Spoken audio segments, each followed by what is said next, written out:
Very privileged to be able to introduce our next speaker, Dr. Ian Marsh, from New South Wales Department of Primary Industries, Elizabeth MacArthur Agricultural Institute.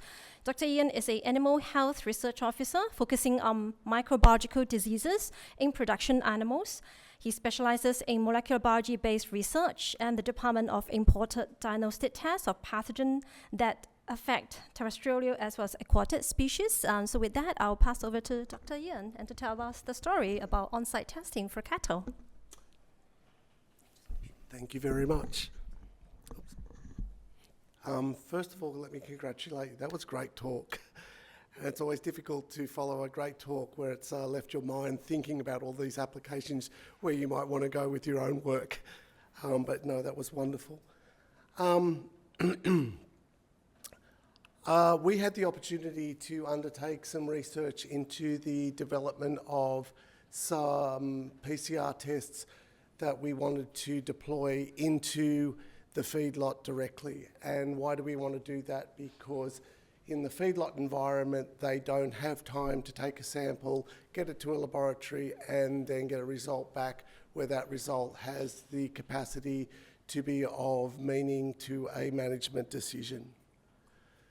So the disease that we were working on is bovine respiratory disease.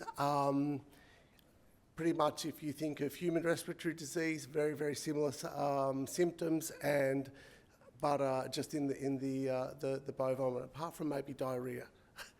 But the critical issue here was that this disease causes a lot of economic loss, both nationally and internationally. And probably these estimates are well below the true cost because it's an extremely difficult disease to diagnose. There was a paper fairly recently that suggested that bovine respiratory disease might be one of the most complex diseases. And in all honesty, this is typical of an animal that has bovine respiratory disease. And this is the sort of sample that you're collecting from. There's no need to try and understand this. I'm just trying to reinforce the issue that was raised about it being complex. The number of environmental, animal, health, nutritional impacts on this disease are just so hard to cope with. And this is just a map of attempting to try and map out the complexity of the disease.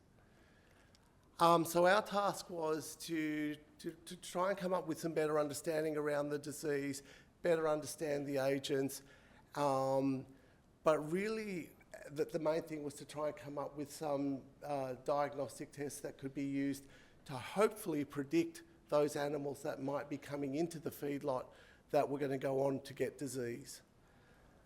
The problem or the complexity with bovine respiratory disease is made more difficult by the fact that we have two pathogens that are true pathogens, and then we have 4 of them that are normal flora that are present, and given the right environment, they proliferate and become pathogenic.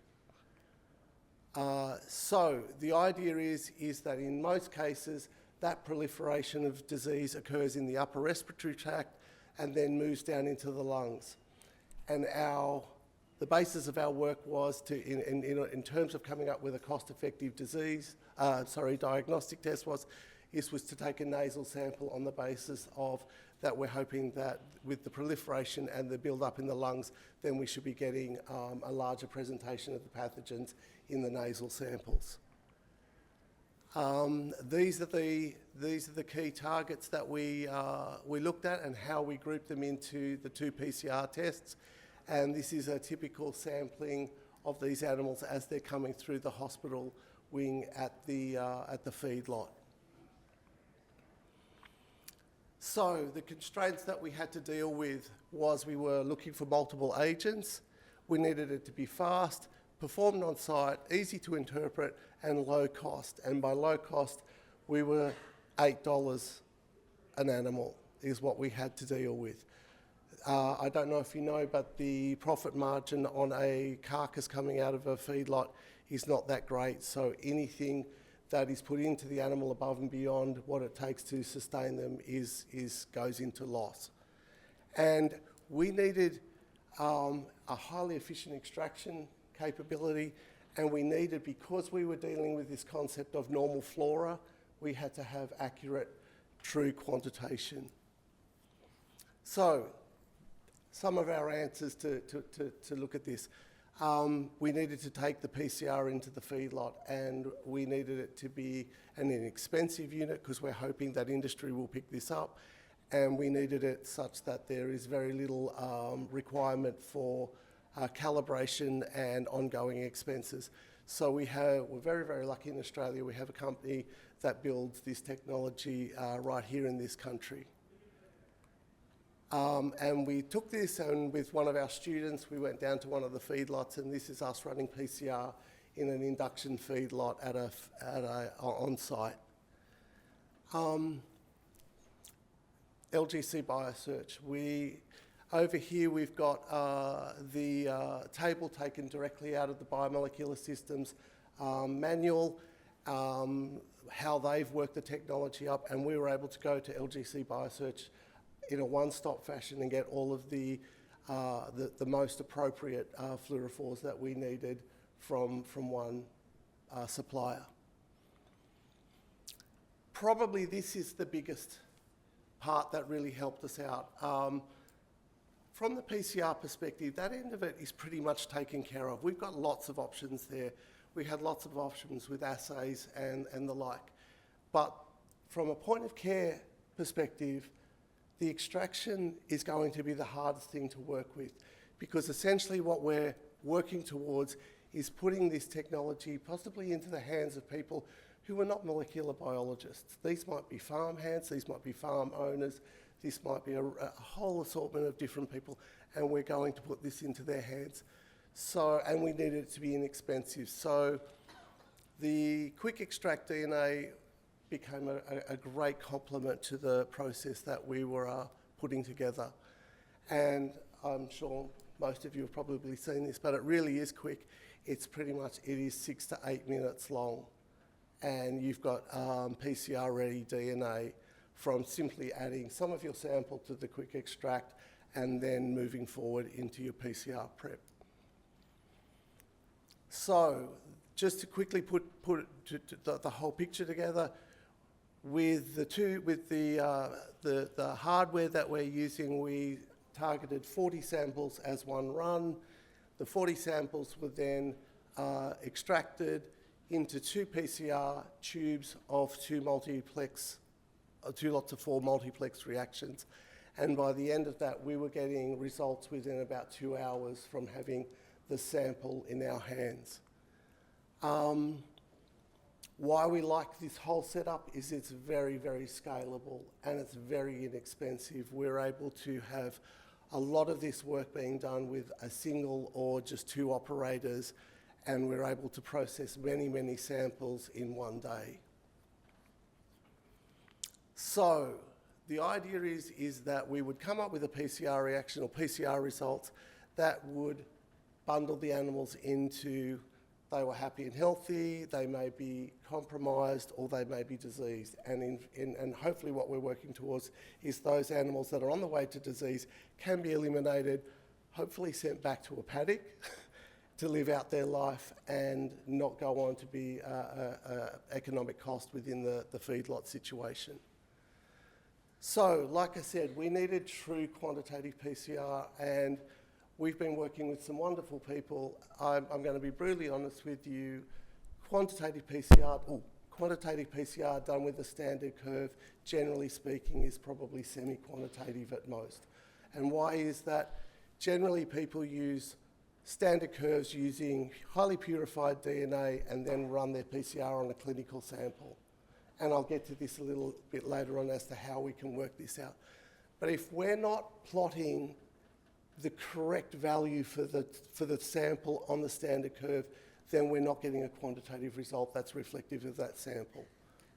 So we were very, very lucky. I have a great partner in crime, Andrew Centrame, and Andrew has a wonderful world of experts in this field, and we were able to team up with Jan Reuter and Morris van der Hoff in Europe, and we're working now with what we call efficiency-corrected PCR. And basically what we're doing within a range of efficiencies of PCR. So what I'm talking about, the efficiency is the efficiency with which you're getting a doubling of amplified product every cycle. So ideally, we're aiming for 100, but in reality, we rarely get 100. So using a single calibrator, we can actually compensate for inefficiencies within reason. Once we get beyond 80% efficiency, like below 80%, we call it as a qualitative result. We can't compensate for that. To develop your PCRs to be able to do this, you have to really know whether your PCR is a good PCR reaction. And up here we had, what we basically took was 8 biological samples, and then we did 8 technical replicates of those samples across a range of CT values or CQ values. And what we wanted to see was how reproducible were the assays in terms of their efficiency. And as you can see here with this one, and this one, they were fairly tightly bundled, as opposed to the Mannheim hemolytica, where we got a range of values, and we just said we had to go and redesign that assay to go further forward. We also did, because we're looking at deployable diagnostics, we had to see how robust these assays were on a range of machines. And we were using the same machines, but we ran the same assays across 8 different machines to see how reproducible the results were, to just check the machines and the assays as well. With all of this work, we were really, really lucky. We were able to publish this efficiency-corrected PCR. This is now taking off, I think, quite substantially. And I was also lucky to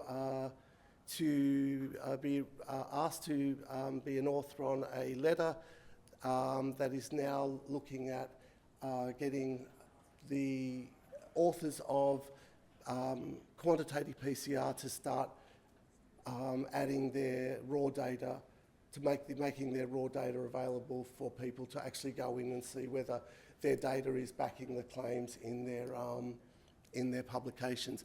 And this is with Jan and with Morris. So with all of this in place, we headed out into the field. Our first effort was, this is Andrew's 4-wheel drive and his horse float, and we set up a mobile laboratory in a horse float. Just as we were ready to go and do this, COVID hit. And we headed off down to the feedlot where we'd been working with, and they said they didn't want Sydney-siders anywhere near the feedlot. So we set up in a truck stop a couple of kilometres down the road. Our university partners collected the samples and brought them down to the truck stop, and we spent the day working in the back of a horse float, and all run from a generator. And we even endured a wonderful Western New South Wales late afternoon storm, and it was a cracker of a storm. With all of that information, that early information, we were able to publish this data. And so now I'm going to actually get to talking about how we look at the data.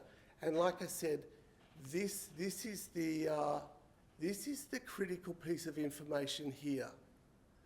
And to the best of my knowledge, the hardware that we're using is the only hardware at the moment that routinely gives you this efficiency information for each sample that you're running. And basically what it's doing is it's just measuring the slope of the curve in this window of linearity, and therefore we are able to look at all of these results and say, how well are we really looking at this, how this sample is amplified, and can we use it for quantitative, or do we call it qualitative? Oh, sorry, I should have highlighted that. Once we got that information, We pull that out, we pull all of the raw data out, and we put it into a spreadsheet. And using this single calibrator concept up here, we're able to define the true quantitative results. And from there, we start looking at what the disease presentation is on any given property. And what we're generally doing is taking samples at day 1, which is the day the animals arrive on the feedlot, and then at day 14, which is generally when they start presenting with respiratory disease. I'm not going to go through a lot of the outcomes at the moment, but generally speaking, we saw marked differences between day 1 and day 14. But most importantly, what we saw was Mycoplasma bovis, which is one of the true pathogens. Generally speaking, they came in with very little, but by day 14, most of the animals were presenting with Mycoplasma bovis. Now, having said that, being a true pathogen, not all of these animals go on to get respiratory disease. So now we're looking at bovine respiratory disease being more complicated than we even thought at the beginning. So what's Mycoplasma bovis doing there? We don't know, and we've got more answers to find. What we were able to do was start to look at pathogen combinations, and how this might be impacting on those animals that are actually progressing to bovine respiratory disease. And again, I'm the molecular side, I'm not the statistician, so I won't be talking too much to this. This is probably one of the most amazing parts this PhD student did, is putting it all into a Bayesian network modelling, and to that end, they were marrying the clinical data with the PCR data and starting to be able to ask different questions of all the data to start looking at what are the impact factors that might be presenting. And this is ongoing. Finally, we finished off with a very, very big study where we looked at 4 different feedlots.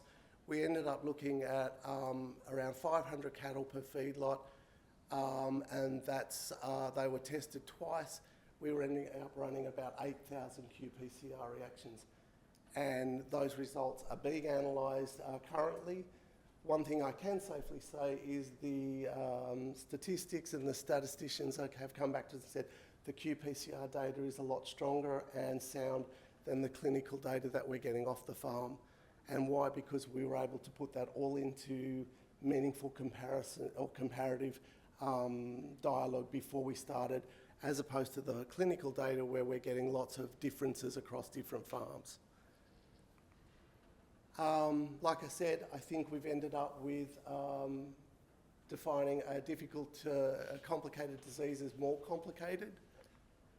And yeah, that's our project team. We worked with Charles Sturt University, Andrew Centrame, and several other independent operators and veterinarians.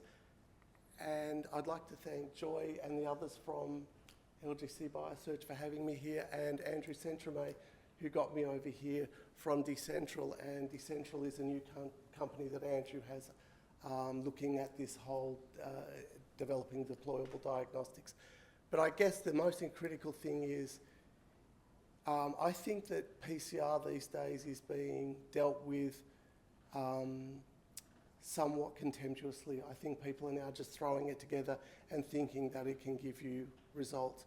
You still have to work very, very hard, and the best answers come out of the best technologies going in, and I think we chose very well with what we put together. So thank you.